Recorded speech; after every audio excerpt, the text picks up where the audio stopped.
Hey guys, this is Wildcat Chris Harris, TNA original and one half of 6-time TNA World Tag Team Champions, America's Most Wanted. You are listening to the TNA Cross the Line podcast. TNA Wrestling, Cross the Line.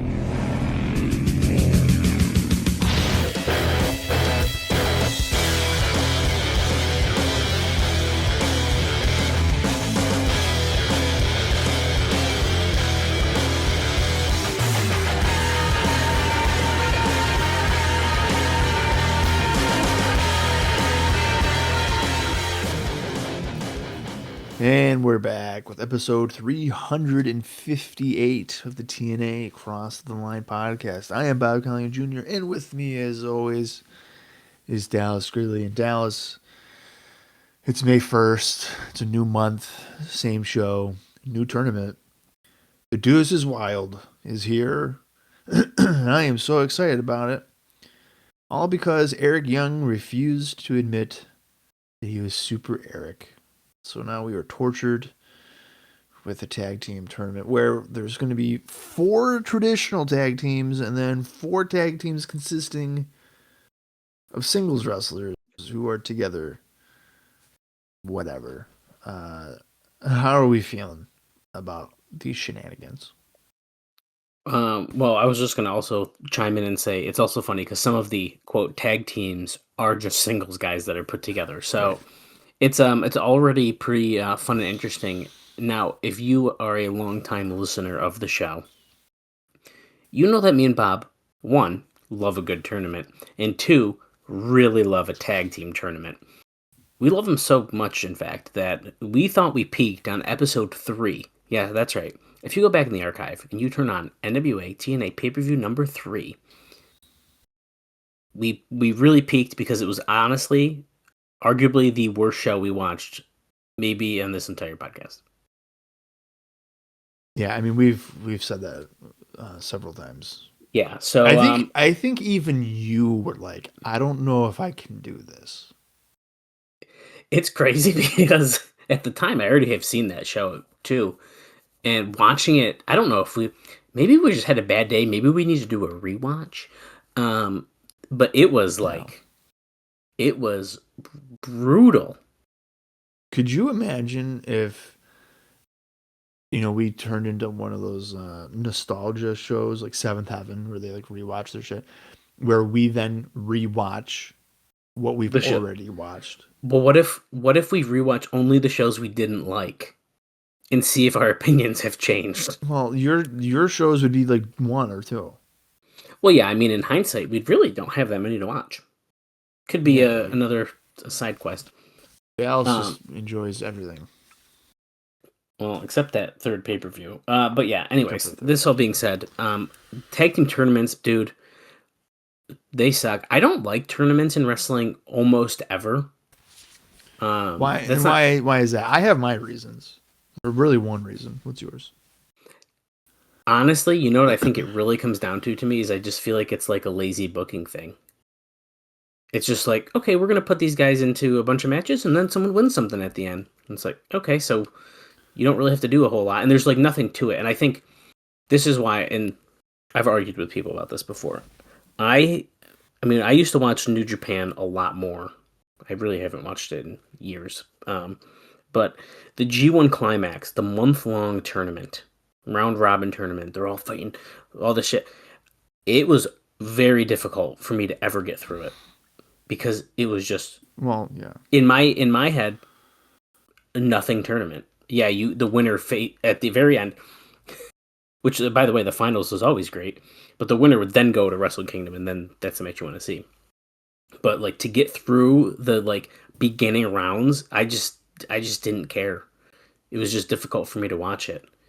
So I don't know, tournaments, it's just not my thing. I mean, we've seen good tournaments on the show, and there are good tournaments, but it's just it's one of my least favorites.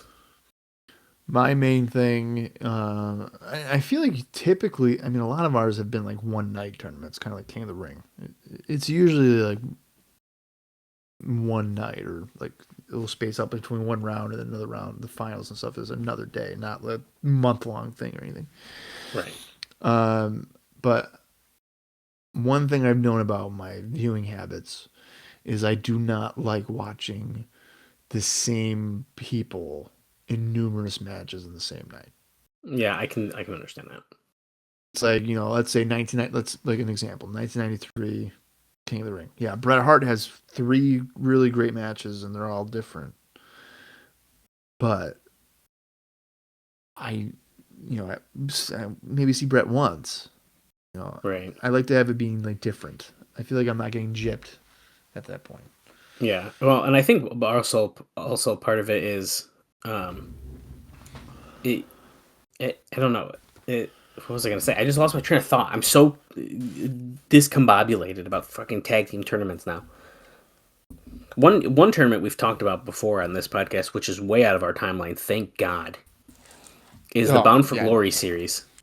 Yeah, and it is one of my least favorite things in TNA history. It goes on for like 8 months, and the rules, it's not really 8 months. It just feels like 8 months. But no, it starts in like June or something, and then it's like, oh, hey, we're wrapping up in October.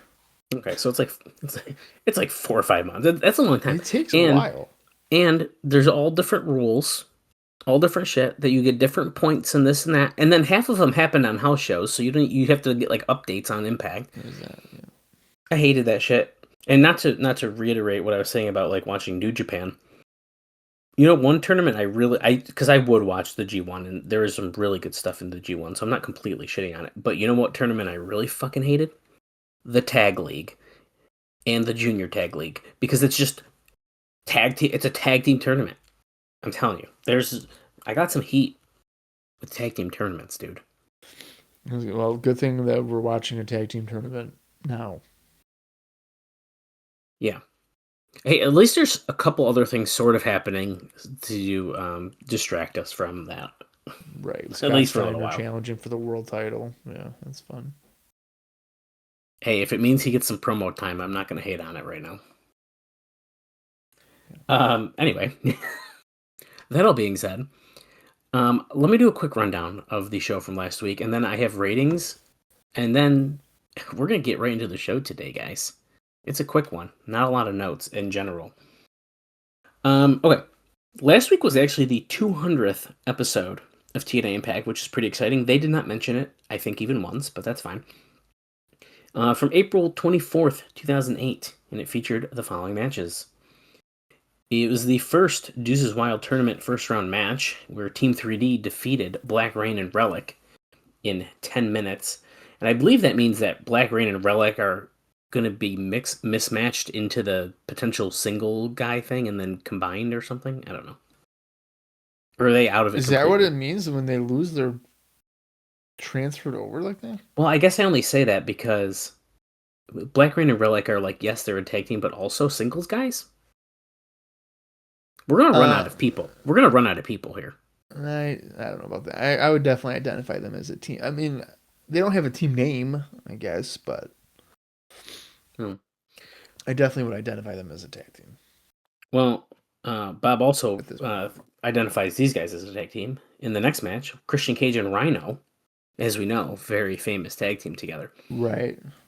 Defeated the Motor City Machine Guns in 12 minutes to move on also in the Deuces Wild tournament. See, but then that would mean they would split the Machine Guns, and that doesn't really make sense either. I don't think that's the stipulation here. I don't remember hearing that. I don't know. Maybe I'm making it up. I might be making it up. Because, wait a minute. Because... But how many teams... we're going to run out of people. No, so there'd be there's 4 traditional tag teams, which includes somehow Christian and Rhino. So currently, that's Team 3D and Christian Cage and Rhino. Those are two that are in. Two that are two teams. So they have 2 more teams. Right, but then I don't know. I don't think the other 4 teams are from the losing side of the other thing. So it'd be like, Booker T and Sting would be thrown in the mix.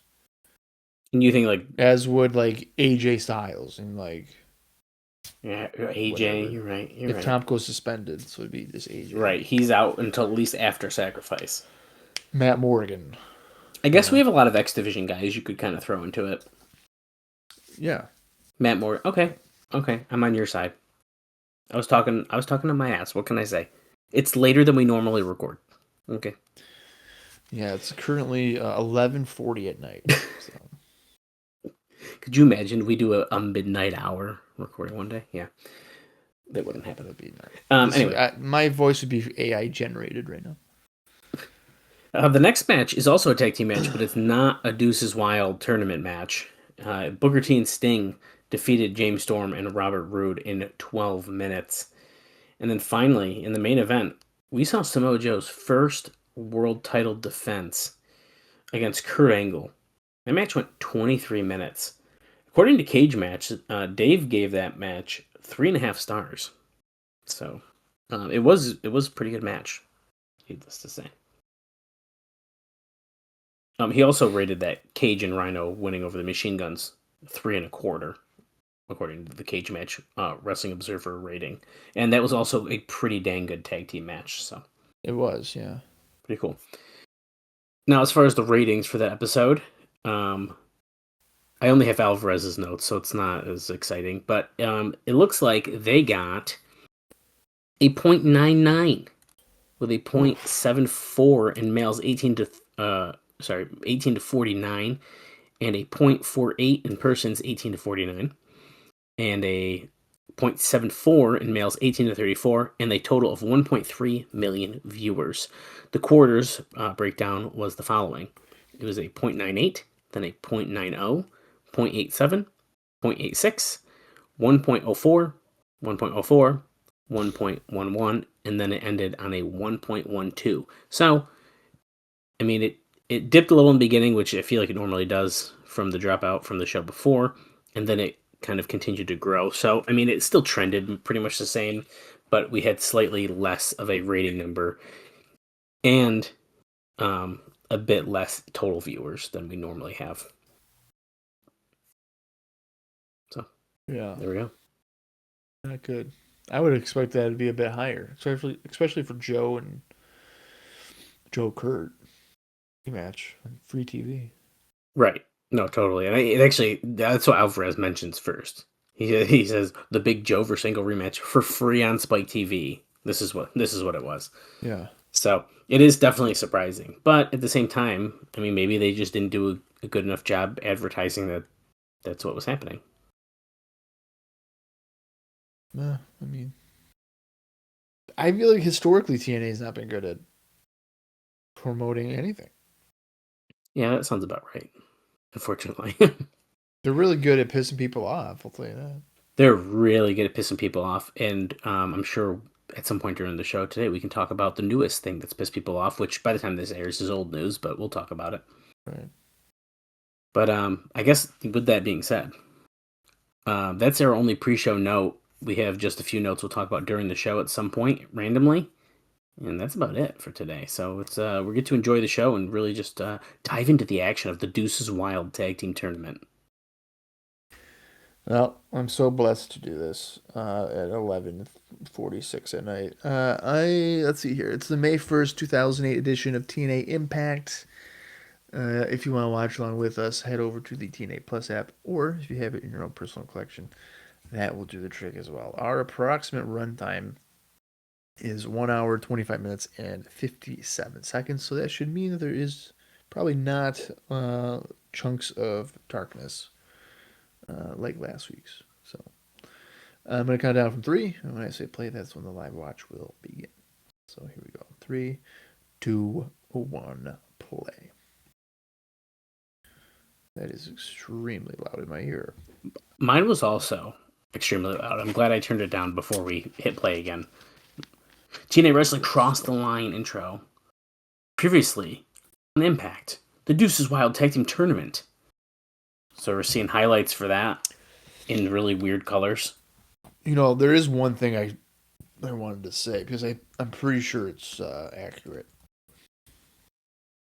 And I think you're going to be kind of disappointed. With what exactly? What did you say? I was listening to the highlight. I'm pretty sure. Yeah. So this is accurate. Are you ready for this? Bad news. Oh no. Yeah, go ahead. I'm gonna double check, make sure that both. The Egotistical 8. So last week. Oh wait, where did you go? There we are. I want to see your reaction. So last week marked the final appearance for Black Rain and Relic on television. What? Yeah. So they are Really? donezo. Now Relic, he's gonna have a couple of house shows, which we'll get into later on this month. But Black Rain is done. We see Joan Angle versus Petey Williams and Scott Steiner tonight. We just got announced. Also, they reminded us on the highlight of there that there's a new concept match debuting at Sacrifice that Jim Cornette drew a picture of and rolled it up and was hiding it. I just wanted to mention that before we got too far in. Yeah. Speaking of Jim Cornette, he has also booked the women in a match where the loser will be bald. That's right. So there's some interesting stuff for Sacrifice, but we just have to deal with this tournament in the meantime. And we're kicking off Impact with Curry Man. Okay. Now that all that's out of the way, back to this Black Rain Relic thing. I like how you just pulled that out of there. I'm up to date on this stuff, and you just pulled out that fun fact. I can't believe that's this. why when you said that the losers would then be thrown into the singles, I was like, I'm pretty sure that's the end of them. So. Okay. That makes sense. Oh, big announcement. They just said the World X Cup's returning. They just announced that randomly in commentary. I thought today was going to say Black Rain and Relic are gone from the company. No, but my Siri did not like that I was talking about the World X Cup. Shark Boy coming out? Let's see here. Now, in case you're wondering about Black Rain, Dustin Rhodes, it looks like in about, let's see here, about 6 months, just over 6 months, he will return to Monday Night Raw. That's kind of insane. Yeah. Well, and he it looks like will be there for like 2 years. Oh yeah, no, that makes sense. Curryman and Shark Boy are facing the Machine Guns here. Just a random tag team match to kick us off. Shelly took a sign from a fan that just says Motor City Machine Guns. Thank you. Well, in fact, I mean, Dustin never returns to TNA.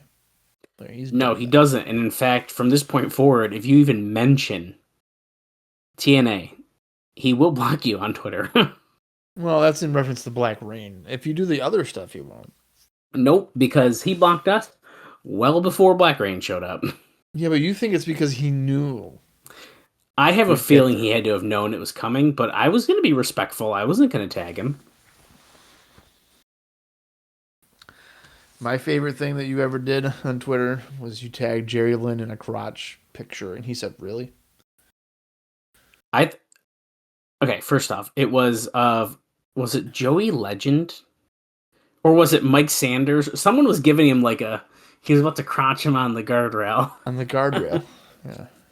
And he did not like that, and I was very upset that I would have angered the legend Jerry Lynn. Yeah. But you know what? It happens. We've been blocked by Dustin. I don't know if anyone else has blocked our TNA account. I've been blocked by Dave Meltzer, my personal one, and I don't even know what I did. Yeah, something's up with that one. That feels weird to me. Velvet Sky has blocked me, which I could understand. On my personal, Honky Tonk Man blocked me. That's a good one. You got blocked by Hulk Hogan. That's a big one. Yeah, and I'll never be unblocked. No, never again. So. Look at that double team atomic drop that the Machine Guns just gave Shark Boy and flew into Curryman. Oh, you know what? I should see if Coach ever blocked me. I don't think he did. Oh yeah, well, because we were watching that interview before we recorded our last episode. The coach and bro show, interviewing Tony Khan, and then they just kept spewing bullshit after. Okay, Shark Boy dropping the fist. Well, here's the one thing too about Coach. I mean, I understand Russo because he's produced wrestling television for the better part of over 20 years now. Almost, yeah, probably about over 30 years, probably. It's crazy. But Coach was like a third level commentator. I mean, that's all he did, isn't it? I don't remember him ever coming up with storylines. That's what I mean. That's what I found kind of really funny about that interview is that I feel like Coach was doing all the talking, and Vince Russo was just kind of there. Yeah. But I also almost feel like Russo was like, oh, wait, he's a fan of lunacy. I'm gonna play a little nice. Well, there was so after the interview with Tony, they talked for a bit, and Russo was like, "You gave me an outline of like what to do, and like you went against it." And Coach was like, "Well, as a professional, oh God, sometimes you have to change things up or whatever." And he was like, "You were telling me what to do and what to say, and you didn't do any of it." The one thing that really pissed me off is when Coach was like, "Tony, just look to the right and like look into the camera." That was so stupid. Whatever. Alex Shelley has controlled double DDT flatliner combo there on Shark Boy. That was a DDT flatliner combo. And clothesline Shark Boy to the floor. Curryman marches in, gets tossed to the floor as well. Are they going to do it? Are the Guns going to go high risk?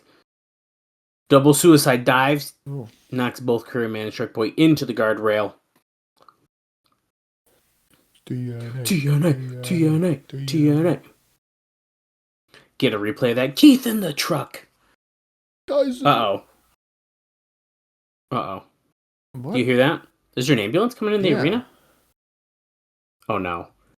It's Scott Steiner and... Oh, my God. Look at Petey Williams. He's got the dyed goatee and blonde hair. Why is it... That's a disqualification. Yep, Earl's calling for the bell. Great. No contest, Mike Tenay is saying. I guess it's a no contest because they're beating everyone up, right? Canadian Destroyer on Shark Boy. Right, yeah. I mean, technically it should be whoever they hit first. Right. Would be the winners, but... Kurt Angle, last week I left you laying in the ring. I showed you what it's like when you disrespect me. And last week, because of me, you lost your match.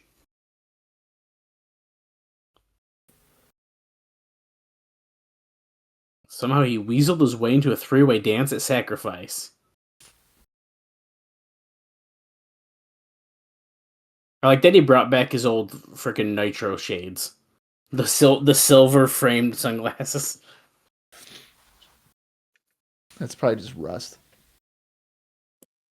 Oh, he's going to make him his bitch, and there's the music of the Olympic gold medalist. Okay, but do you love PD's new look right now? Because I love it. I mean... It's so funny. Yeah, it's fine, I guess, but... You don't like that he looks like mini Scott Steiner? I mean, listen, I get it. I get what they're doing. Okay. Oh, I like it. I've been waiting for it. Wasn't there something else that was like going on that was like the same thing? If there is, I don't know what it is. Oh, Petey takes the pipe, hits Kurt Angle in the back of the head. Actually, had the ankle locked in on Scott Steiner. Well, anyway, Rocket Khan is just there. I don't know. I mean, it just kind of pigeonholes Petey. I like Petey. Oh, here comes I mean, so do I. But I also feel like he was really lost in the shuffle, not doing shit, and then he got paired with Scott Steiner, and he's been featured heavily. and I think being super entertaining. So I'm here for it. Well, I mean, you could pair him with Scott Steiner and that be like a cosplay version of him. Yeah, but he was already doing like all the little things in the ring and like his taunts and all that shit. Anyways, He's the definition of definition. he's Little Petey Pump. They've been calling him it for weeks. Oh, breaking news. JB just told AJ Styles if he doesn't find a tag team partner in the Deuces Wild tournament, then he is disqualified and he cannot be in it. I think there's two options here. Okay, let me think for a second. AJ, you bring back Christopher Daniels, or you could. Yeah. Karen. That's one of them that I was thinking. Okay. We're on to something. Oh, we're getting the 8 singles wrestlers announced tonight. The people who will be eligible to be into the other tag teams.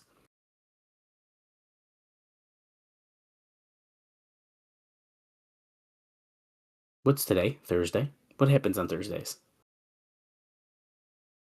Garbage day. I take out the garbage. He goes, where do you work? TNA Wrestling. What does TNA do on Thursdays? Impact! Okay, so this is a pretty interesting, Bob, because we were just discussing that Styles, the last time we just saw him, he kind of stood up to Kurt Angle, wasn't really being goofy. Yeah. We're kind of being goofy again. A little bit, yeah. So Rock and Rave infection against AJ Styles, but he needs a partner. Okay, so one of the people would be Karen. Right? Now, if I was AJ, I would say I found a partner and then say it's Jim Cornette. That'd be hilarious. And then Jim Cornette would have to be like, I'm not your tag team partner. And he'd be like, I didn't say you have to tag in or nothing. You can just stand there. I gotta wrestle. Okay, the idea of Jim Cornette being his partner and then standing on the apron while AJ just wrestles the entire match would be kind of hilarious. So what if they did that, right? And then AJ's getting beat up. Jimmy Rave spits on Cornette. And then Cornette's like, give me the hot tag. Mm-hmm. Yeah. Tag me in. We just cut to Don West. Don West was at the table alone. So Mike today, I'm assuming, is in the ring, maybe? We're about to do an interview or something?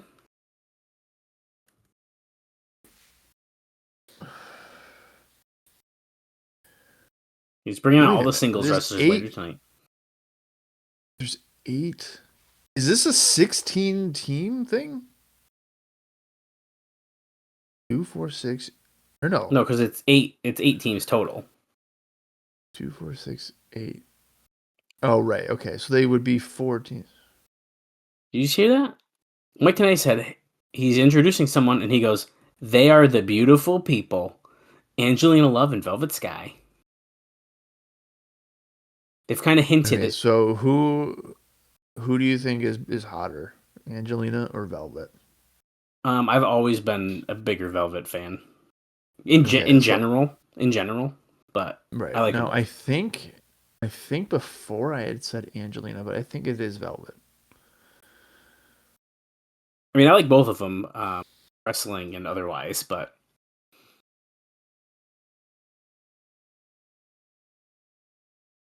I met Velvet Sky at that House of Hardcore show that we all went to, and she was very nice.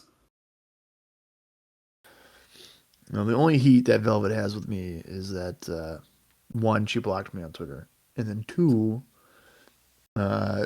Bully Ray has seen her naked. I would assume. Good assumption. So he's interviewing them about the Knockouts Makeout Battle Royal. So remember, it's going to start as a Battle Royal. When we're down to the last 2, a ladder comes into play. There's a contract hanging above it. Whoever comes in essentially second place gets shaved bald. Right. So basically, why even bother? Risk versus reward. It's just like Feast or Fired, really. It's the same idea. Like, I don't want to do that. Hair grows back. Thinking about this right now, seeing Angelina and Velvet in the ring, it being like, oh my god, no, like the idea of having one of them be shaved would be wild. Yeah. Like, oh, we're the beautiful people. We were giving a makeover to Roxy in the back already. We kind of already playing into that, and then one of them gets shaved. That'd be insane.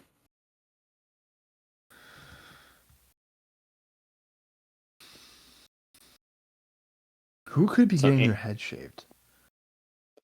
well, do we already know everyone in it, right?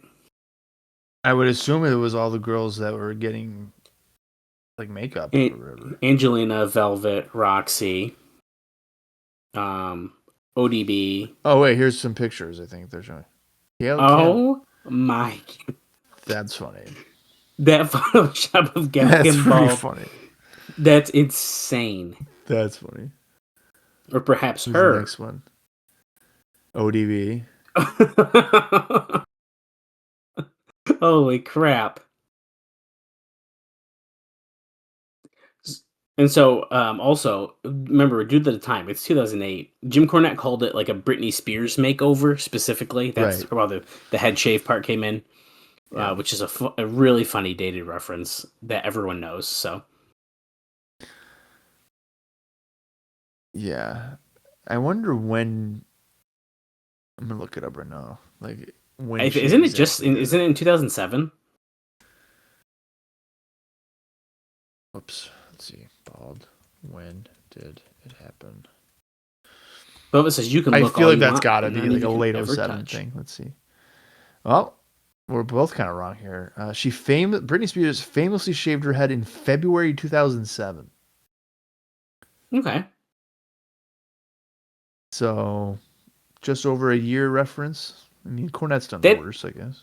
Yeah, he's definitely done worse. But that, I guess, that feels just old enough that why are you making that as a reference on TV? Yeah. I mean, Also everyone Jim knows Cornette, it. though. Right. Jim Cornette probably just found out about it before he walked out there. ODB and Gail Kim just came out to interrupt Velvet and Angelina.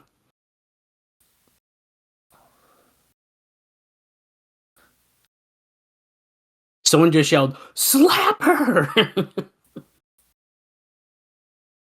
Just shoved her. That's rude.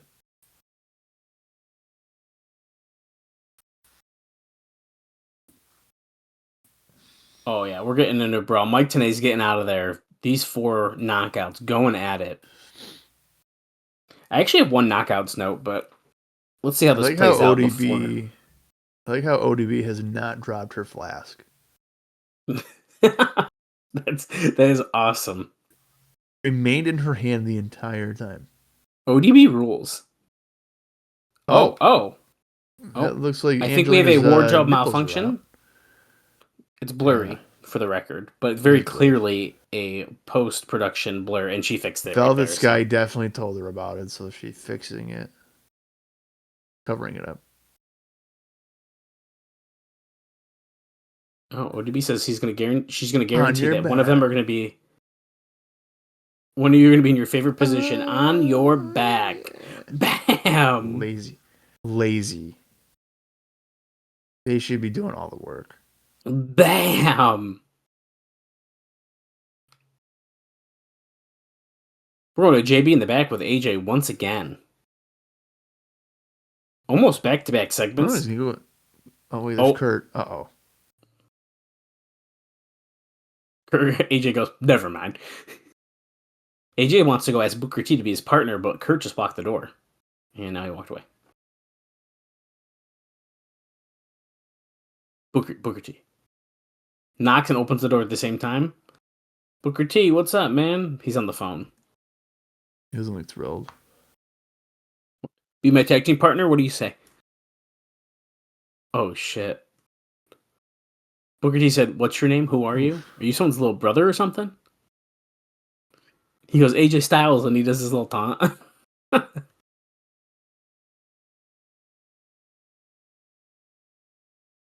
One of the most decorated people in this company. Booker's really knocking on AJ Styles here. Who'd you beat, man? This chump right here. He points to JB. Well, Booker's mad they barged in. I believe they did knock. He did knock, but he opened at the same time as knocking, so I see Yeah, but where that's he's getting fine. at. No, that's fine. You're telling me right now if I were to show up to your house, knock on your door, and then also walk in, that's rude? I mean, I'd be okay because we're friends. If you did that when I maybe wasn't expecting you and you just walked in, like what if I was in my undies on the couch? Or It's not like I haven't seen you naked before. This is not a big deal. well, that hasn't happened, but at least to my knowledge. Okay, Samoa Joe is backstage with, I think, what's her name again? Lauren? That's Lauren, yeah. Lauren and Kevin Nash, who's holding Samoa Joe's title. And I hate to say it, that title looks really good on Kevin Nash's shoulder. It like, does. really good. Yeah. Strap him up. Big Daddy cool. I'm kind of mad how good he looks with that title on his shoulder. I think he's doing it on purpose. It's like the grizzled gray veteran Kevin Nash holding that like wicked that guy, cool title. He looks like the world champion. I don't even care what Samoa Joe just said. Couldn't even care. Okay, Deuces Wild Tag Team Tournament coming up here. Here's a random note for you since we just saw some knockouts, Bob. As Eric Young is coming up, Awesome Kong as Amazing Kong lost the NWA Women's title to Mischief on April 27th. I don't even, it doesn't say where it was, like company wise. It was in a place I don't know how to pronounce. I'm gonna be honest with you. Cape Girardeau. I don't know. Since she signed a TNA contract, the NWA felt she needed to drop their title, which made sense. It was said that TNA tried to pull her from the show, but she came. She lost via countout and no-sold the finish. And live reports were that she was not working seriously and giving the impression that it was the last place that she wanted to be. Well, at least she honored the booking, I guess. Right. She honored it, and TNA didn't want them to. Right. I think it's hilarious that she lost by count out and then no sold anything. So that's kind of shitty. But. Although, how do you... I guess I'm trying to think about how you no-sell a finish of a count out. Is it just like you just leave? Like, okay, well, I lost. So it would be... I would imagine... Or like she's not mad about it kind of thing.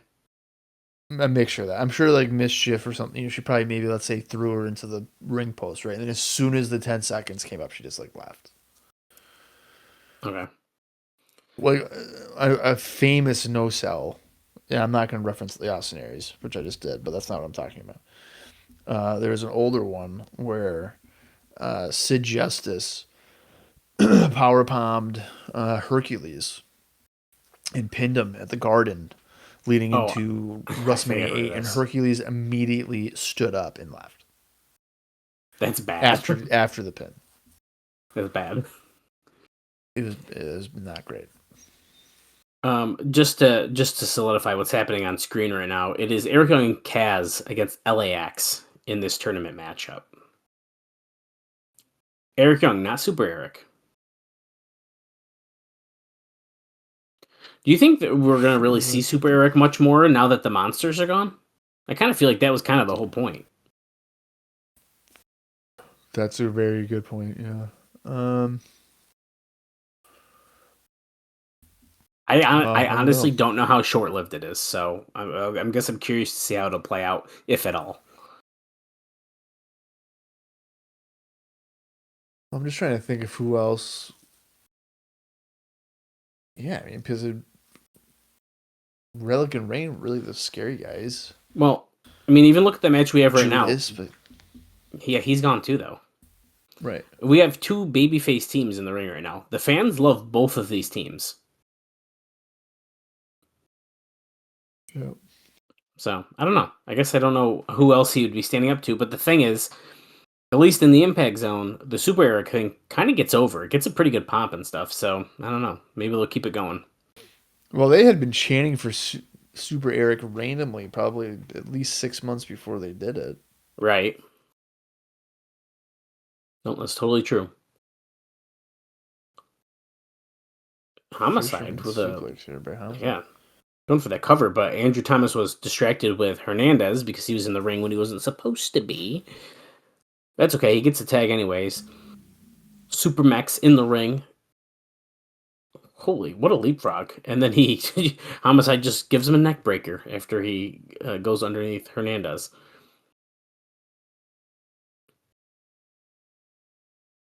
That's called the drive-by? Because that's what happens when you snitch, Don West told us. So yeah, I guess that is called a drive-by. Wow, I thought they were just like saying it because he did that, but he did the clothesline as Hernandez was holding him, and he fell onto his knees, and then Homicide came back with that senton while Kaz was draped over Hernandez's knees still. I actually like that tag team move. It's pretty good.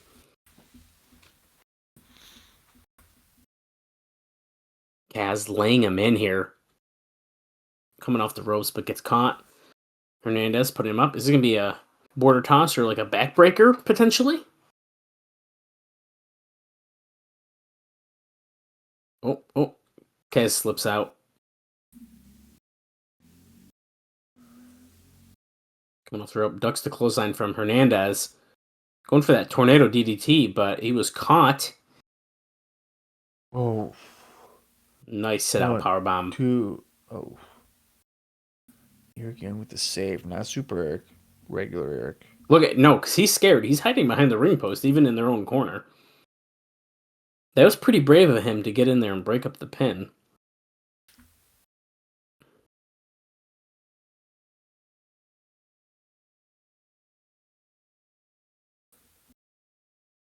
The fans are chanting for Super Eric, but it's not the same guy. No, they're very different. We can't be doing that and chanting that kind of stuff. Come on. What are we doing here? 1, 2. The KAZ refusing to stay down after the overhead suplexer by Homicide. Oh. Well, clothesline and shoulder block in the corner. They're destroying the team of Kazarian and Eric Young, but mostly just on Kazarian right now. Yeah. And as Don West is saying, Kaz cannot get a tag in. So LAX has major control of this match. Do you think... Oh, Kaz avoided a cutter there. Do you think that if Eric gets the hot tag, that he'll fail because he's not the superhero? I could definitely see that happening.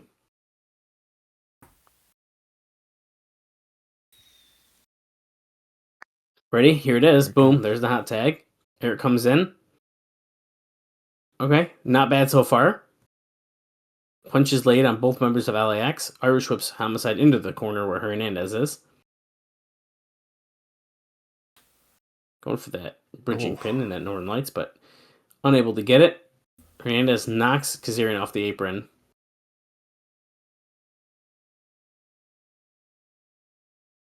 Oh. Homicide counters that back suplex. Rolls Eric Young up. And that was a 3. LAX gets the win. Bob called it right before it happened. Well, here's the thing. I wasn't even thinking that he would... I thought like he would like be more decisive and not on a roll-up. Right. But a roll-up, I guess, would make even more of a statement there. Because like Super Eric would kick out of a roll-up. I would imagine. Oh, we're going to do sportsmanship at the end here? Nah, kick him in the nuts. Kaz is pissed. Kaz is turning on Eric Young, dude. He's going to turn on Eric and join LAX. I don't know about LAX. No, I know. Look at it, dude. Sportsmanship. Bumping knuckles.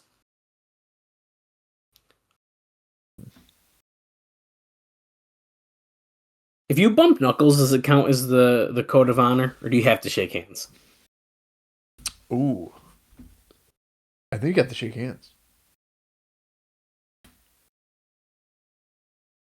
Homicide is calling out Hector Guerrero? What? Stand up on your feet and walk down to the ring right now, because we have something to say to you. What? He's calling out Hector Guerrero. What in the Stay world? tuned for a confrontation with a guy in his 60s. Okay. I'm assuming his 60s. I don't know. Hey, Binghamton, New York. He's probably in his easily late 50s. Yeah, for sure. And then Poughkeepsie, the Mid-Hudson Civic Center. Dude, TNA Live, going to some places we've been to quite often. And then they're going to Connecticut. Haven't been there. Kind of cool to be seeing some clips from the house shows here, though. That's not true. You've been to Connecticut before.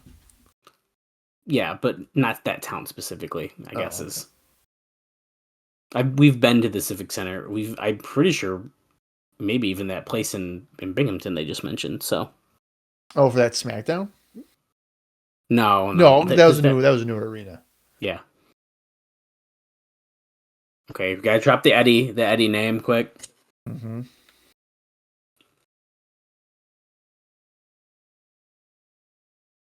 Then the crowd goes, Eddie, Eddie, Eddie, Eddie. Oh, careful what you say. We got so much respect for Eddie Guerrero. We've been studying him. Yeah, Homicide's been stealing his Three Amigo suplex for the last 5 years. Mondo Chavito. Dude, he's naming all of them. I don't know what's happening right now. This feels very out of place. It's out of nowhere. There's been no... I don't understand.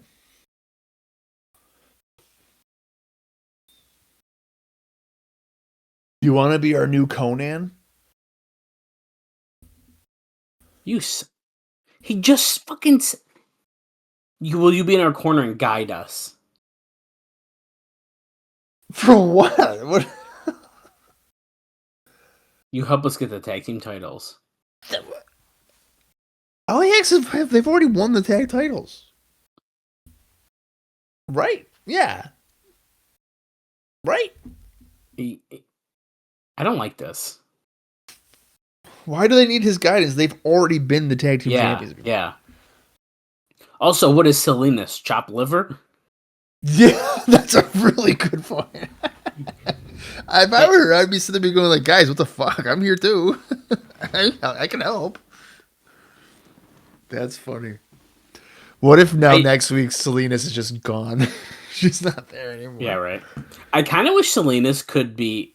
Now, I don't think she's, by the way, nearly as talented in ring as what I'm about to say, but I wish she could kind of do like a Trinity type character where she'd randomly get in and fucking hit like crazy shit, and then they're like, oh, she's doing that. But, I mean, very different people. Yeah. Tracy is in the office with Jim Cornette and Lauren. She has the PR and marketing team with her. Here comes Matt Morgan.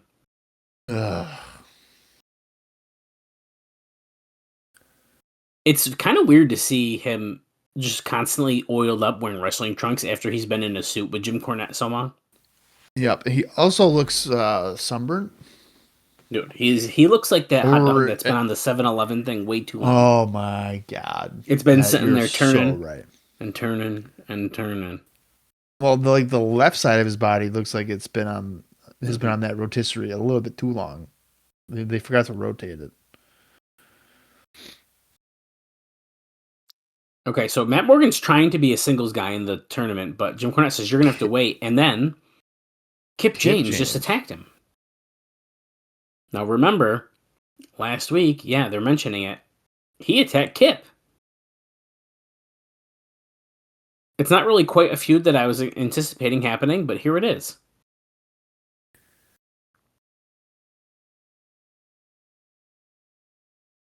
Oh, I didn't know that was a match. The Beautiful People against ODB and Gail Kim coming up next. So, I didn't know that either. Now here's a question for you, Dallas. Yeah. So we have Kip and Matt Morgan in a feud, right? Matt Morgan was in Lethal Lockdown, played a prominent role in that. Kip James lost to BG James. Now I feel like from creative standpoint, that if I was going to insert somebody into a feud with Matt Morgan, who I am apparently building up, maybe Kip should have just won at Lockdown. Yeah, I mean, they probably weren't thinking enough ahead of time, to be honest with you. Yeah. It's kind of like the 1 year where Ryback lost to Mark Henry, and then the next night he was challenging John Cena for the title at the next pay-per-view. That's crazy. AJ just walked into Kevin Nash's locker room, and Christy Hemme is sitting on the couch next to not on the same couch, but a different couch next to him.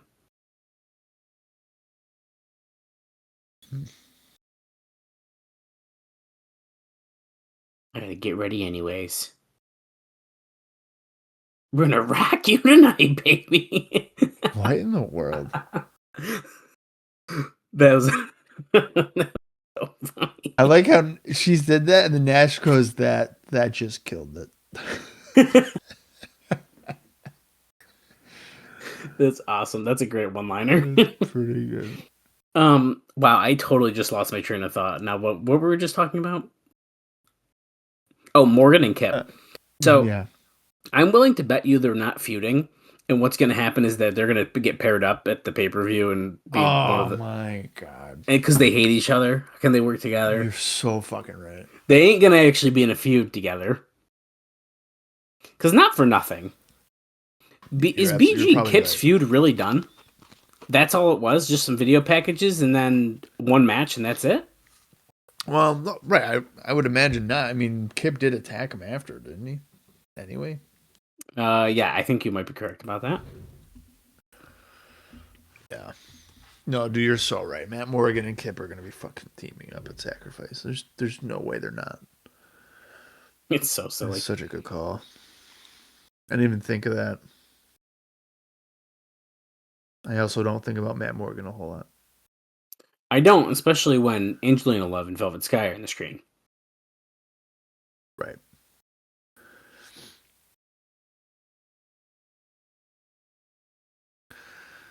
All right, Velvet, they're milking it.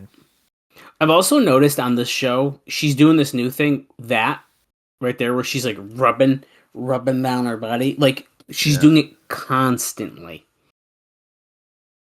I've just never really understood their entrance where they're just like, hey, look at my butthole, essentially.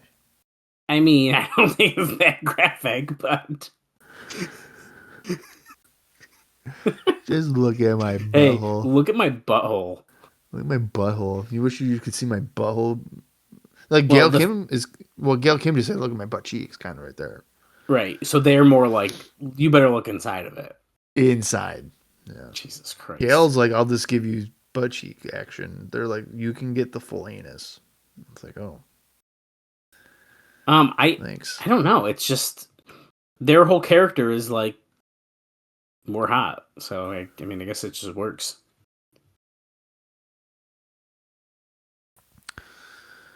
Yeah, but I mean, they are attractive women.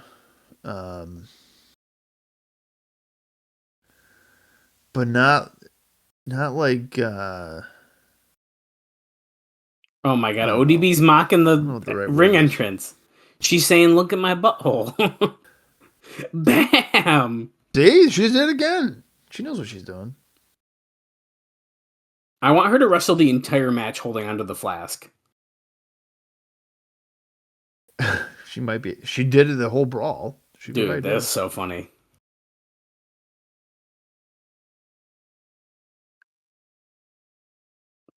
I'm still trying to think of the word I'm looking for to describe the beautiful people attractive as.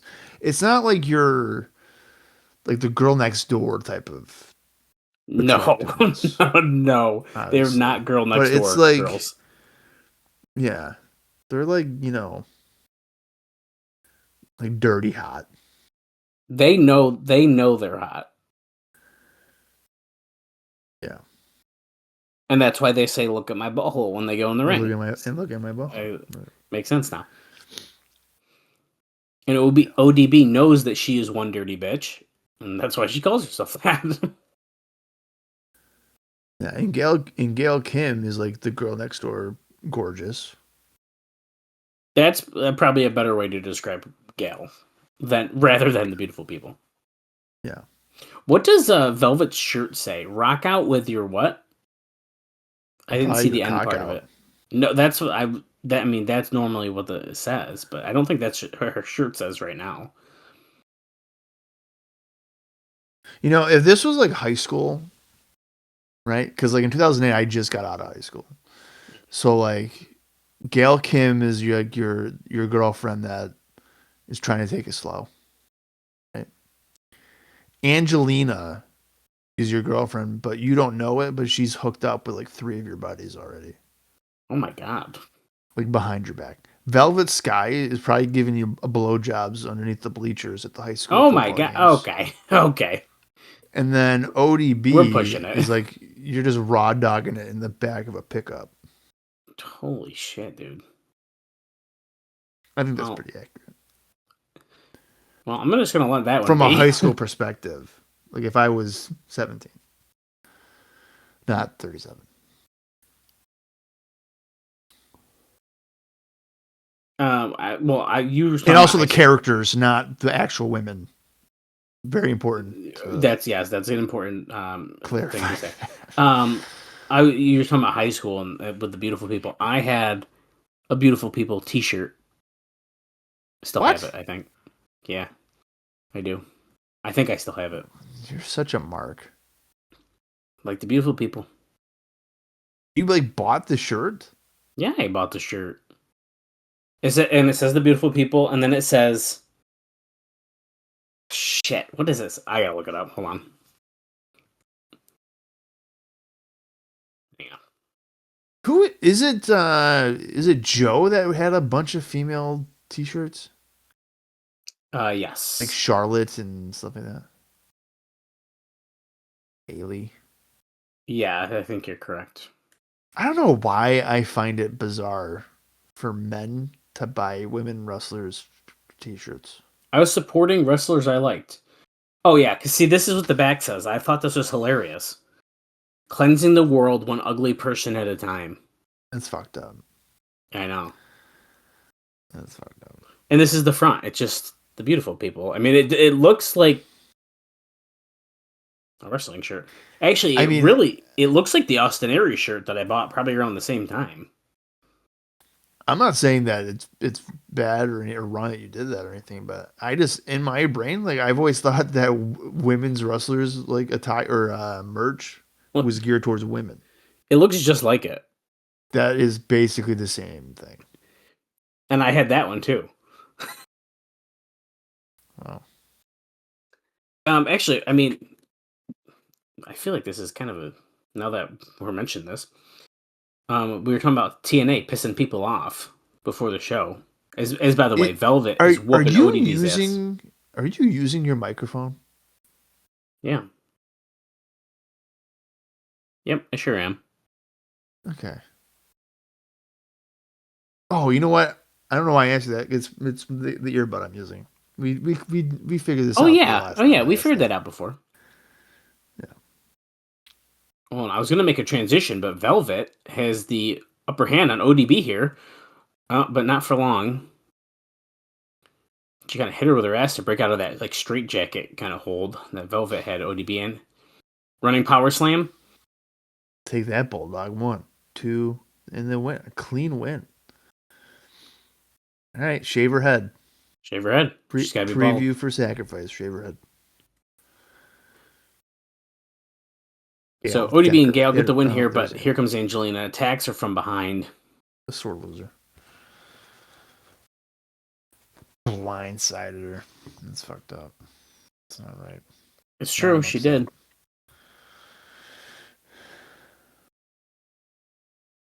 Okay, so I was trying to transition randomly from talking about Austin Aries' T-shirt to what he wrote about on Twitter about this. So, Bob, you're very well aware of it as well. But TNA has now started to pull talent from independent shows that they're working with AEW wrestlers is really the issue, due to quote partner conflicts is what they're trying to say. So, one, I am definitely on the side of what a lot of wrestlers are saying, where if you're going to pay per appearance deals and not offer a guaranteed weekly salary, you are now stealing money essentially from what these guys would be making at independent shows. But anyways, that being said, Austin Aries, who I feel like is a lot of people don't really like anymore, but that's okay. He actually tweeted about this because, and we talked about this on the podcast, and that's why I really like this. As by the way, Roxy Laveau just came in here and hit the voodoo Final drop Resolution 2006, right? That sounds about right to me. Yeah, I think it was. He says, this is, by the way, on April 9th. Roxy and Gal are taking sips out of the flask. That's funny. Okay, so he says, early in my career, TNA once tried to pull me off of a Ring of Honor show the day of to fly me to Orlando early for their pay-per-view, the one Bob just noted. Before telling me, they even called ROH to tell them I wasn't coming. At the time, I was on a per-appearance deal. I refused their request. I explained it was bad business and I honor my commitments, and they didn't have the contractual right to control my bookings.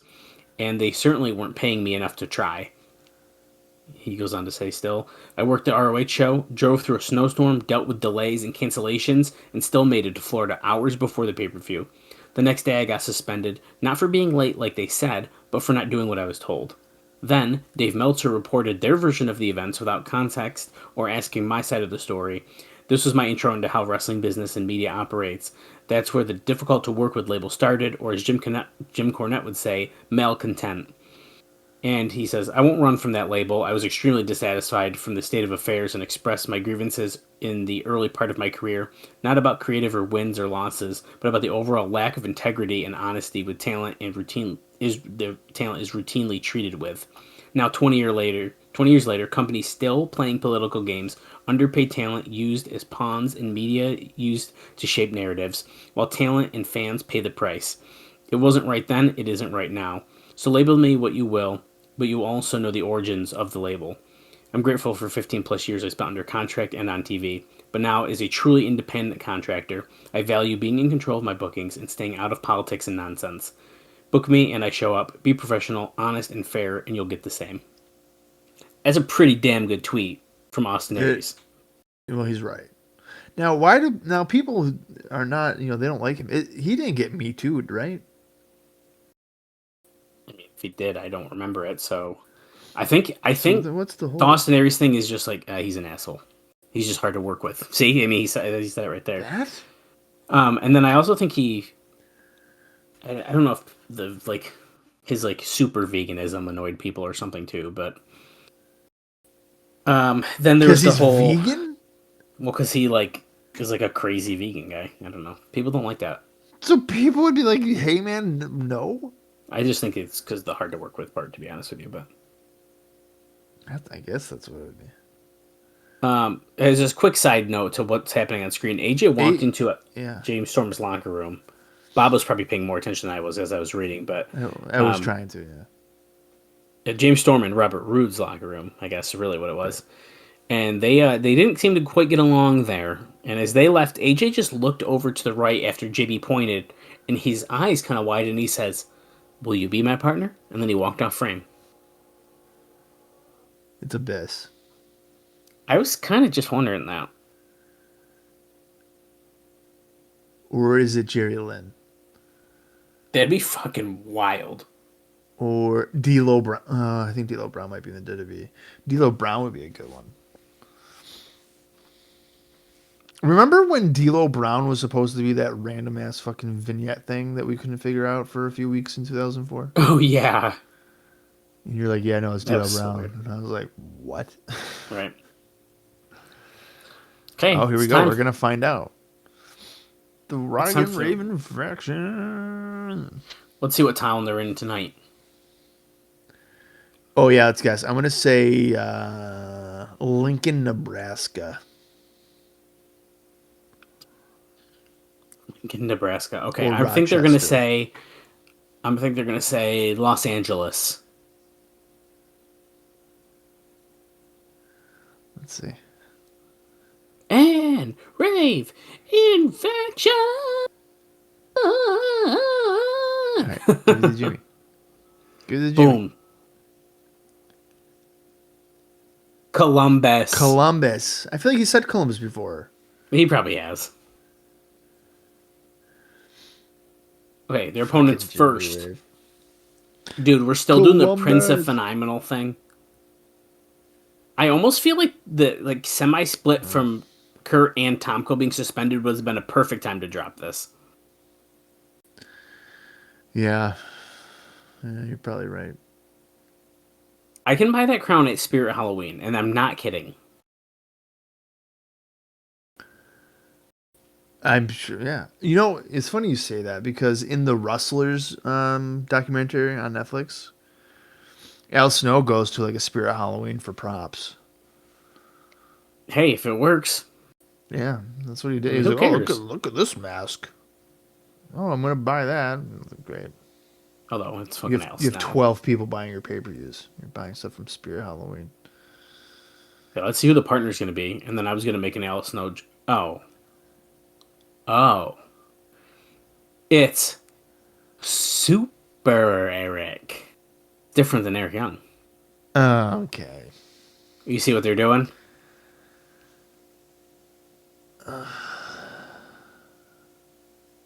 Okay. They were If never I'm confirmed Kaz- Right. to be the same person. That's true. You are right.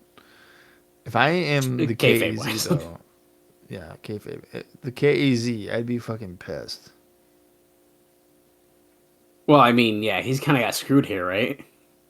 Right. Because Guess Super what- Eric is clearly stronger than Eric Young. And I have a weird feeling of which team's about to win this. Oh, yeah, I mean, Rock and Rave are not winning this. No. Not even close. Yeah, I don't know how I feel about this one, I'm going to be honest. How are you going to have a tag team tournament, but then all of your real tag teams are going to lose it?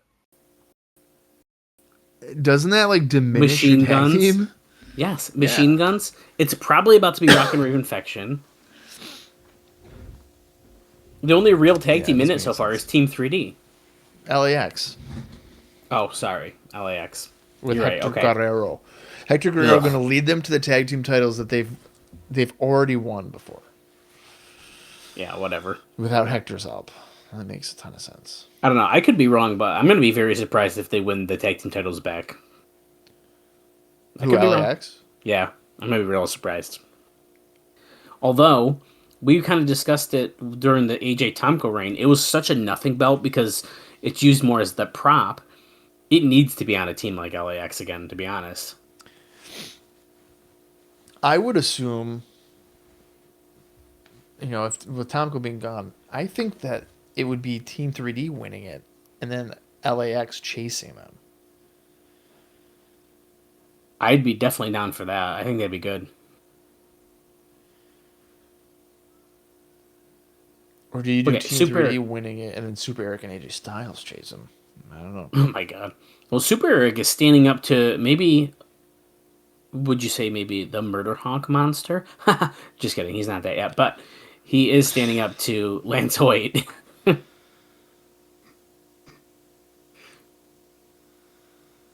AJ tags back in here.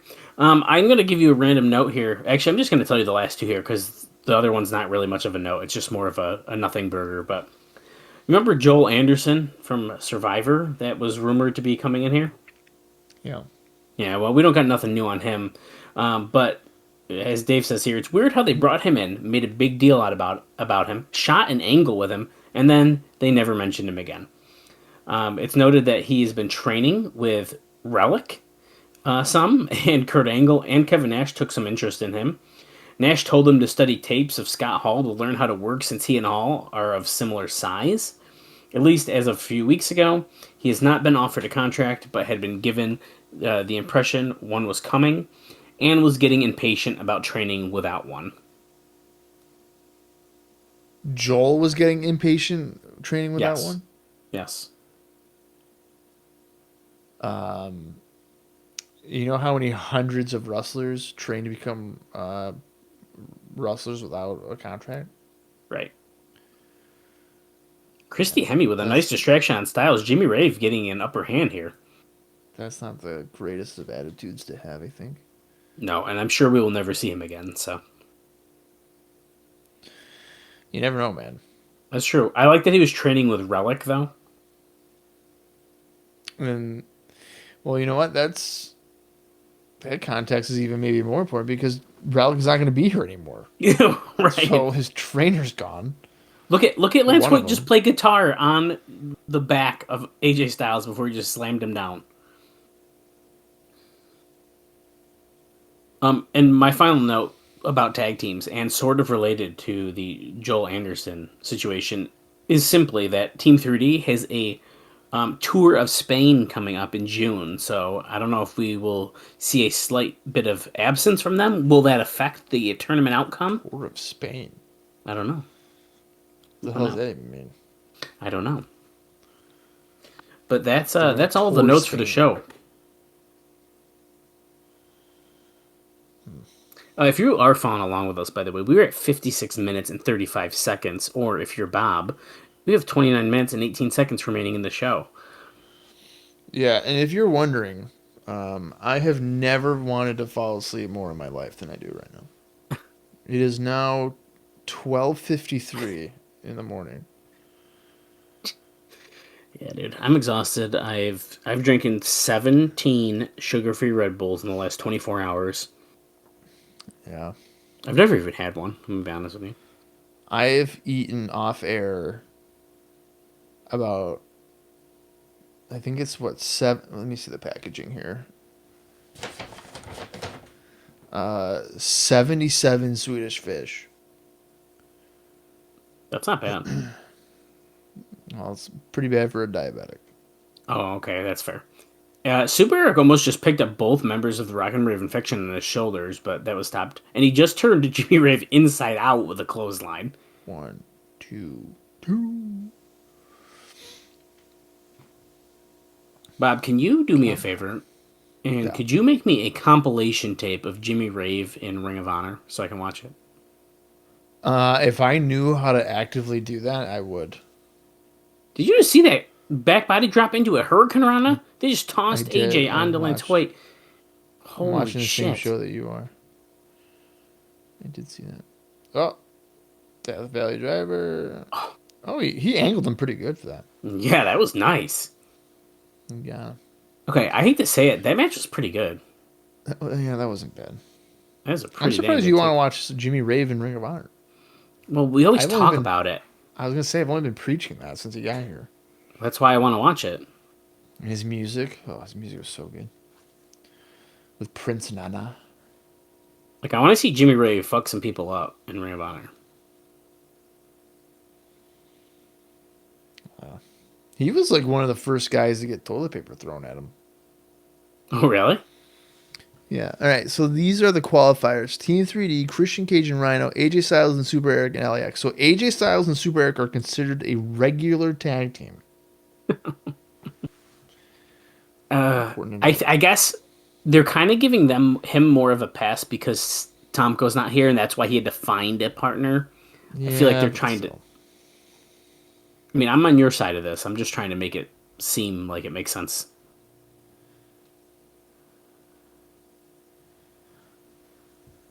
Now, Sting is being interviewed by JB in the back, and he's talking about Booker T, and he goes, I don't know, sometimes this is just what the business does to you.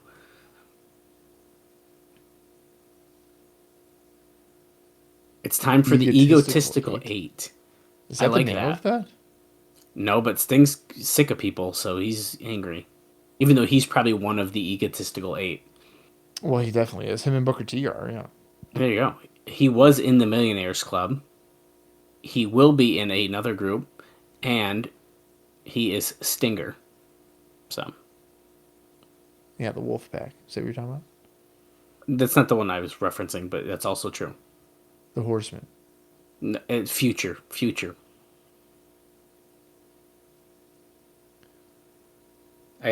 Look at me. I'm doing a hand sign. The Death Riders.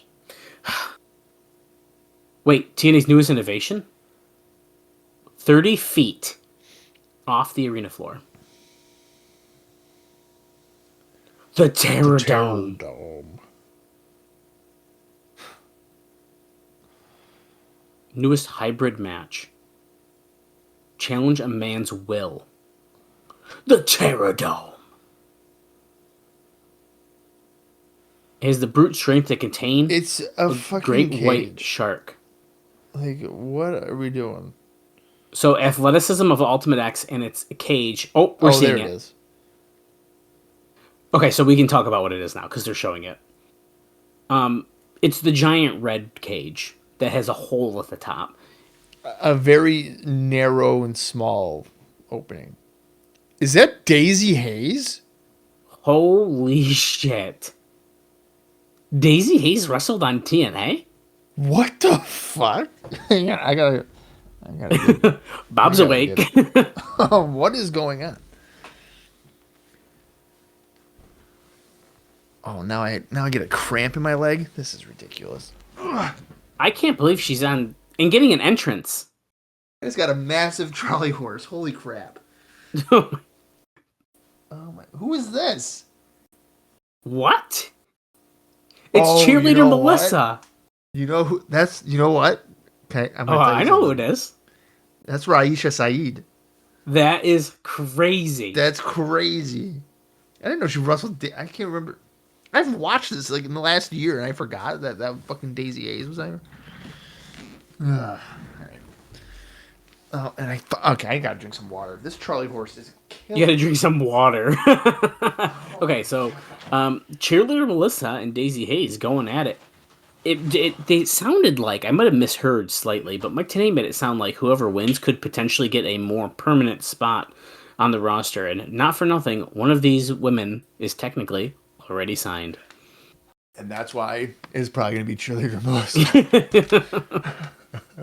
Wild guess here.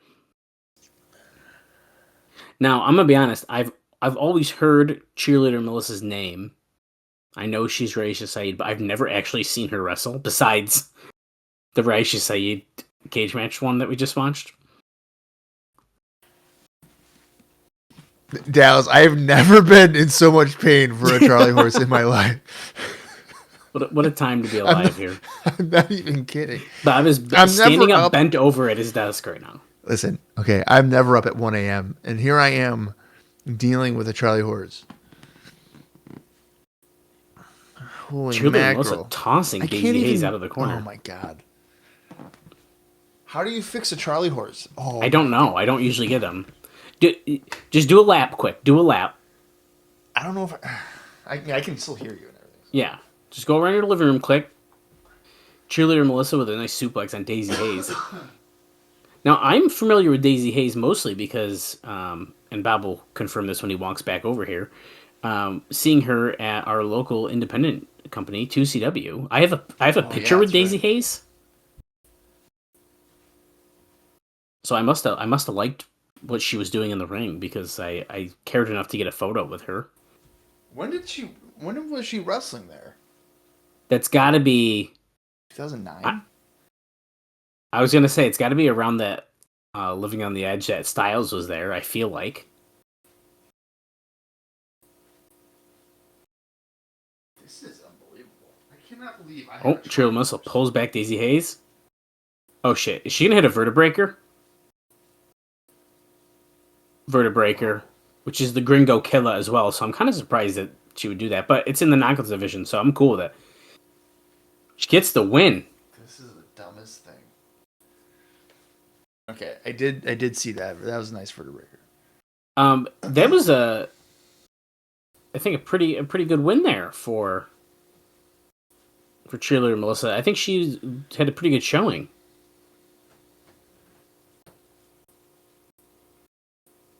So Lauren is backstage with Petey Williams, Raka Khan, and Scott Steiner. You know, they say all men are created equal. Oh shit, I forgot it was on this episode. It's the Steiner Math promo. That's crazy. So I'm gonna, just because I can't say at the same time that he's saying it, I'm gonna look it up. I'm gonna read you the whole thing. Because I don't know it word for word. Yeah, but isn't his math like actually correct? Yeah. Okay, so, because Kurt Angle knows, so, you know, they say all men are created equal. But you look at me, and you look at Samoa Joe, And you can see that statement is not true. See, normally, if you go one-on-one with another wrestler, you got a 50-50 chance of winning. But I'm a genetic freak, and I'm not normal. So you got a 25% at best to beat me. Then you add Kurt Angle to the mix. Your chances of winning drastically go down. It's so... See, the three-way sacrifice, you got a 33 and a third chance of winning, but I got a 66 and 2/3 chance of winning because Kurt Angle knows he can't beat me. And he's not even going to try. So Samoa Joe, take your 33 and a third chance minus my 25% chance, and you've got an 8 and a 1/3 chance of winning at sacrifice. But then you take my 75% chance of winning if we was to go one-on-one, and then add 66 2/3% chance. I got a 141 2/3 chance of winning at sacrifice. See, Joe, the numbers don't lie, and they spell disaster for you at sacrifice. That's just crazy. What an all-time That is freaking thing. the what's crazy is at the end of the day, that is what Scott Steiner is going to be remembered for. Yeah. That meme has gone just, yeah, it's just insane. And to the point, which is really, I think is really funny, is Braun Breaker did like a version of it in WWE. Oh yeah. I did see that. Who is his nephew, if you're unaware. Now, if you're back to Daizee Haze, because I'm sure people are really interested in knowing this, she wrestled for 2CW here, based out of Syracuse, 3 times, twice in 2009 and once in 2010. Is it at the Lote show? No, it's actually the first time she wrestled was in Syracuse, but it was in the tag team title tournament shows. Oh, okay. It was that weekend. She wrestled both nights. And then in 2010, she appeared in Utica for a 0-hour show. I didn't go to that one, but who did she wrestle in Syracuse? Oh, wait, it's got to be frickin' Portia Perez. You know, that's what I would think, and it was, yeah. Oh, okay. Yeah. In fact, I think all 3 of her matches were against Portia. That lines up, because I feel like Portia was the only one anyone would work.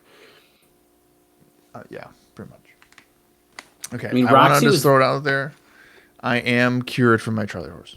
Oh, thank God. See, you knew you needed to step away, do a lap real quick. You came back just in time for the Steiner Math promo. It was brutal, dude. That was bad. I honestly thought that promo for some reason was actually at Sacrifice. That's what I thought. So because I was gonna pull up it so I could read it as he was doing it, and I was unprepared. I'm glad I was able to pull it up fast enough. But I need that Kurt Angle shirt. Emir. I just want it because his face is screaming. I don't know if I like that one. There's no more... Oh, I can't read the back. I'm trying to...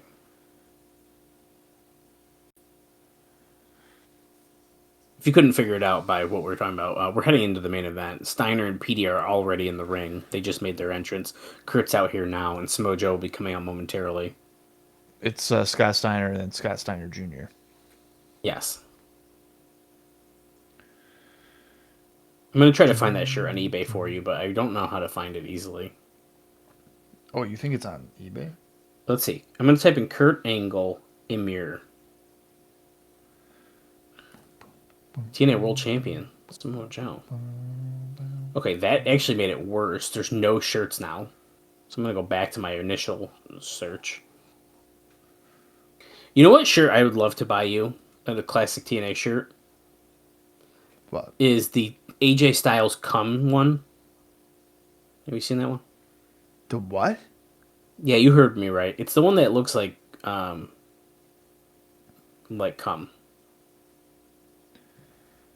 The AJ Styles. I like how you're like, yeah, you heard me right. Because you're like, what? It's like it's turned into a meme shirt at this point. I wonder if I can find that one. The AJ Styles Come shirt. Yeah, Type it in on Google. You'll see it, and you'll be like, oh yeah, I know don't want to type that into Google because I don't want to know what the fuck is going to come up on my screen. Nothing inappropriate. Samoa Joe starting off with Petey If Williams I type here. in AJ Styles cum shirt, Yeah, it'll come up. Who's going to Dallas, look in I your swear to history? God. Who's going to look in your history? Me. It don't matter. Fucking me, dude. I'm pure, dude. I don't look up anything bad. I also AJ just realized... Styles cum shirt. This is... I hate my life. Oh, that is definitely semen. See? What in the world is this guy doing? That's a classic. What is this like 2011 or something? That sounds right. Oh my god, dude. What is Mr. Anderson's shirt there? That's horrible. Yeah. Dude, if I wore that AJ shirt to work, people would be like, dude, what are you doing? I'd be like, what? It's an AJ Styles shirt. And it's like, that looks like it's not that. I'm like, well. Yeah, it's a classic. AJ's in the ring with Petey Williams, Kurt Angle's in the ring with Petey Williams now. Samoa Joe also just screamed at Scott Steiner from across the ring. He's taunting his challenger, one of his challengers, for the pay-per-view, but Petey I can't believe brings Kurt into the corner. Yelling at somebody. Samoa Joe never yells at anybody. What a surprise. Guy's one of the nicest guys I've ever met in my life.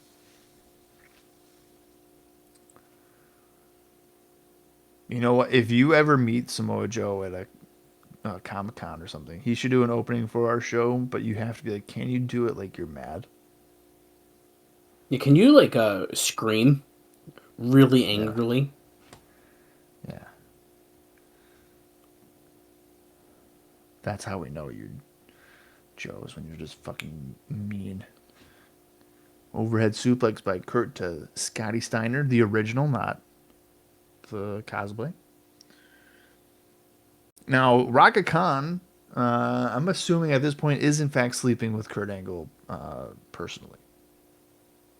You think it's happening already? I'm assuming. I feel like whenever she starts getting on TV a whole bunch and she's in his corner, they're probably banging.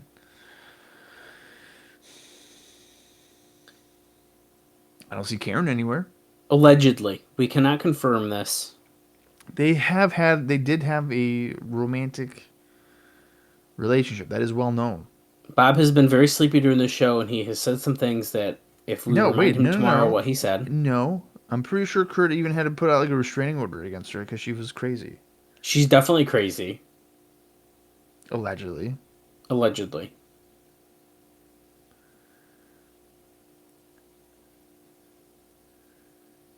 You need this shirt right now. Wait a minute.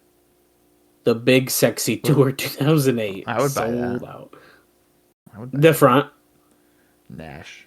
Is that available to be purchased? It is. It's a large, though, and I know you Damn, generally like to be a little higher than that. Yeah.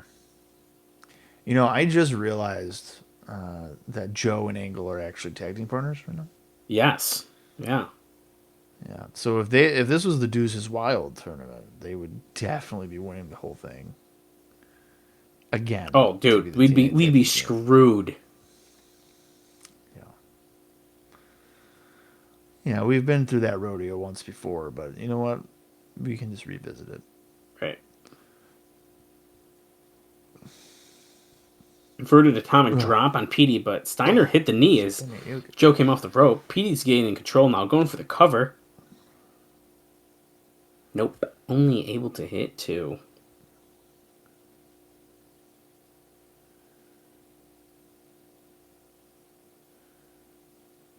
We have just over, 10 minutes left in the show? Yeah, 11. 11. Make a wish, Bob. And I know your wish is to go to bed. I wish I was asleep. Well, you will be pretty soon. And when Bob goes to sleep after this, I will be going to get a Dairy Queen Blizzard. Wow. Well. Now, I tell you I'm going to go to bed, but I'm going to probably watch a YouTube video or something and have some smart food popcorn. Cheddar cheese? White cheddar, yes. Yeah. The good shit. All right. I'm just making sure. Yeah. I mean, I'm not a crazy person. Steiner has Samoa Joe in the corner. You just give him a nice little chop. Joe went to another corner. He's going to give him a little Irish whip out of that one into the corner cross, comes in with a clothesline, but no! Caught by Samoa Joe. STO. Okay, I love how Petey clotheslined Joe from the apron to knock him down. Look how Joe little has Petey looks over at there. least 65 pounds on him. I mean, at least that. That is kind of the funny part of this match is it's like, we have our main event, right? It's Steiner, it's Samoa Joe, it's Kurt Angle, and then it's like, Steiner's got to have his partner. It's Petey Williams. It's Petey Williams. He is the X Division champion, though. I'm not trying to diminish him. That is true. That is true. And as we've seen in the past, X Division champions can, in fact, beat the world champions. So it's not like it's really... When has that happened? When Jay Lethal defeated Kurt Angle and won the title. Yeah, but Kurt Angle was the X Division champion. Yeah, and the heavyweight champion. Yeah. Yeah, I guess you're right. I mean, I guess technically he wasn't champion when he beat him, but you get my point. Right. An X Division's trying to get. I know. I see. You're being smart with me. I get it. I am. Because I'm an intelligent guy. Petey hit the Come on, neck Petey. breaker. Samoa Joe beat Scott Steiner with that same move back at Hard Justice 2006. A classic event. We'll never forget. I'll never forget it. All it takes is one time to pin somebody with your secondary finish, and it could happen again. Okay, so Angle is pissed, and now he's turning on. He's turning on his partner. Well, yeah, but there's a running boot by Joe because he got out of the Angle Slam. He tried to take out his own partner, but it didn't work. Oh my God! Samoa Joe's picked Petey up for the muscle buster in the middle of the ring, slams him down. Well, I mean, is it really that impressive? I mean, Petey Williams is basically the size of a child. No, that was pretty impressive. I thought it looked, at least visually, it was impressive. Whether or not it was fine. So now Kurt Angle is going to be fucking livid that he won the tag team match. You like that face Samoa Joe made? Samoa Joe's a monster. Oh, Kurt Angle into the ring. German suplex. This guy. He's so ungrateful, man. He has the winner's purse, and he's fucking putting the ankle lock on Samoa Joe. What a jerk. Uh-oh. Metal pipe. There's a massive lead pipe with Scott Steiner that scares Kurt Angle. Always. And he just saves Samoa Joe, kind of? Yeah, because he wants to probably take his head off. Oh. He just did. Yeah. He wanted to do it himself.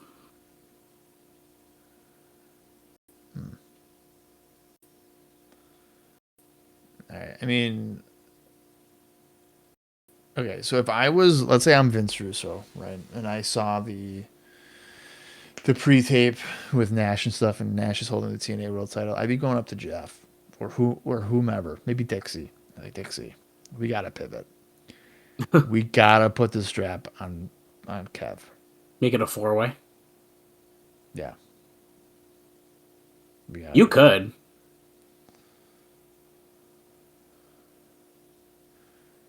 JB just ran to Jim Cornette. Did you see what happened out in the ring? Now remember, we still have the Egotistical 8 announcement. This thing called it.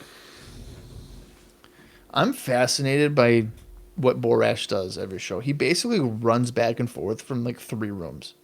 Right. Do you like how many sacrifice posters were just hung up in the back? There was about 6 posters. Well, you gotta make sure you know what show you're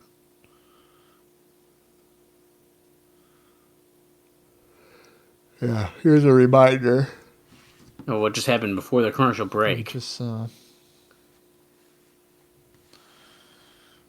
Now, this is interesting, though, placement-wise, because we've heard, recently, and we see it all the time, that, they'll try to save their top talent and this and that for a big match at the end of the show. Instead, we put that match on slightly earlier and are now saving an announcement segment to end the show with, which generally is doing a lower rating quarter. So it's kind of interesting how they're doing it. Excuse me. Because to me, this doesn't scream like, oh, we were hoping that you were going to hang on and listen to this announcement necessarily. No. Now, that table is pretty small. I don't think anybody's going to be going through it. No. It's got the tag team titles on it. Jim Cornette's in the ring. So the pairings are going to be made at random, he reminds us. Such bullshit. No way. Okay, he's going to bring out the first man who claims he's the Blueprint. It's Matt Morgan. Yeah. Okay, so how is this random? Is Cornette just saying? No, he's announcing all the guys. The teams will be random. At the event? That's how I'm taking it. I believe that they'll be made randomly teamed at almost like a lottery. Right. Okay, so Matt Morgan and Kip.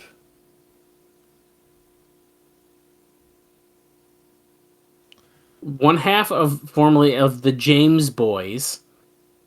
Okay, so I think the way that he's introducing these people are going to be how they're teamed up. Well, this is already kind of where we're at because we were thinking this. Now, Kip is looking jacked in this outfit he's got on. Yeah. He's got little bicycle shirts on. Yeah, he looks like the type of guy that just got promised a main event push. He literally does. Oh, shit. BG James is in it, too. He does not. He's got the he's got the remix of the 3 Live Crew song. Yeah. If Ron Killings was still here, he'd absolutely be teaming with BG James. Now, I am a new BG James fan as of last week. Well, so I'm really pushing for him to win. Cowboy James Storm. So I don't think it would be Storm at BG. So maybe that's not what's going on. Yeah, but I do think we are going to see a lot of babyface heel pairings, I have a feeling. Yeah. So it's still not fully off base. I think that's kind of the point. All right. Booker than Sting, right? Yes. Oh. Booker. He's going to say Sting's name last, though. Do you think that Rude and Booker are going to team up because of the issues? Holy crap. That would be insane. And honestly, that's probably only one of the only ones that I think I'd be interested to see how they would do it. I don't know. Because then you could do like Sting and Storm, I guess. Because of what happened leading into lockdown. Okay, so next has to be Robert Roode. I think you're right. Yes, the Wizard of Wall Street, he calls him. Thank God that's not his real nickname.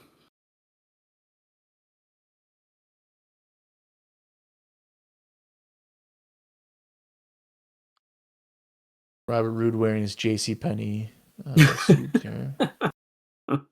Kept out of the JCPenney catalog, and he picked it up at the mall. He absolutely did. I got this whole suit for $39.99. They're already teasing them teaming on commentary. They were like, "You don't think?" See? Sting! It's showtime! Done it. All right. So who was another heel that was on the lockdown team? Paul Tonko suspended. Team 3D's already in it. Rick Steiner. Yeah, who else could it be? Could it be the return of Double J? Yeah, but I feel like it's a heel. Yeah, you're right. Wait, they're already all out here? Oh. No, it's 7.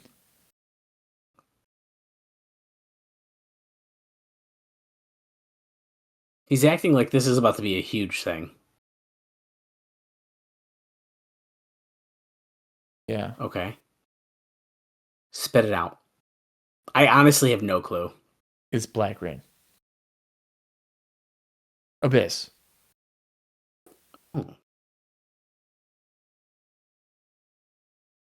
They're going to make us wait, aren't they? The Ultimate Warrior.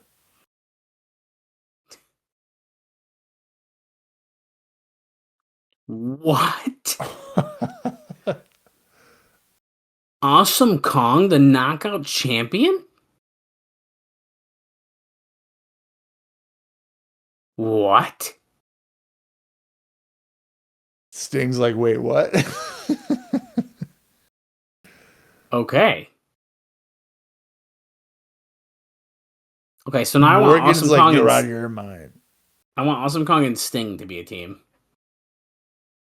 Awesome Stingers. And there we go. We went off the air. Okay, I would have never guessed Awesome Kong. Ever. I don't know why you would do that. I feel like they're trying to make her... Like China. Yes, but like, she already is unstoppable, so I don't think she needs to look even more unstoppable. But I feel like that's just what they're kind of going for here. I don't know. I don't love it, but I don't hate it because I'm kind of curious to see how it's going to turn out. To be honest with you, so I guess we'll see. I'm curious. Who could she team up with? I mean, if we're going with like the heel babyface thing, I feel like she could literally team up with any of them besides maybe Matt Morgan because like that just feels weird to me. Off of everything that we just saw, I think it's clear that it's going to be Kip and Morgan. Kip Morgan. I think they're going to do Booker and Rude. Booker and Rude. Okay. Storm and Sting. And then and BG with Kong. Because Kong would carry him. And that's kind of hilarious. Do you think Kong would win a match?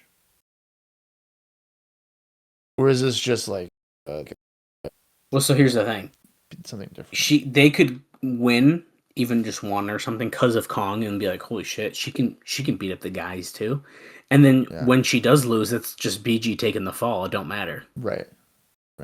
Easy out. Dude, I think you just figured out the teams. I think that's what's gotta be. And that sounds fine.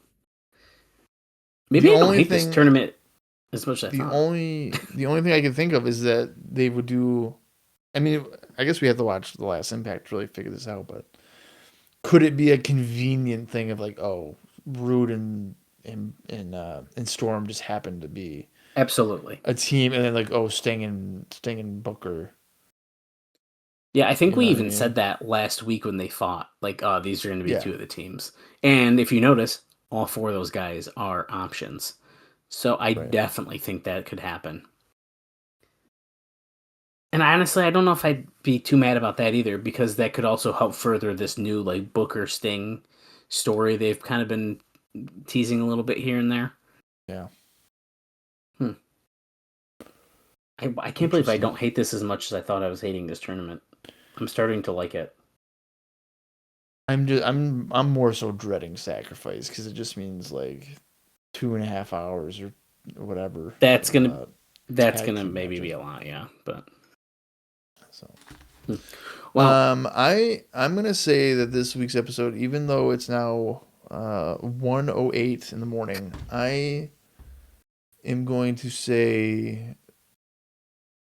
that it was average. It wasn't bad. Okay, so you're more in the middle. I actually really enjoyed that show. It felt like it flew by. I actually really liked a lot of the segments that they did. This guy. I liked the stuff with the knockouts a lot. I thought that was really fun. I think there's some nerve for you to sit there and tell me that it flew by. I know it's like what'd you say, 108 or something? 108. It's weird. My clock says 9:30, but 108. Well, I am Pacific then.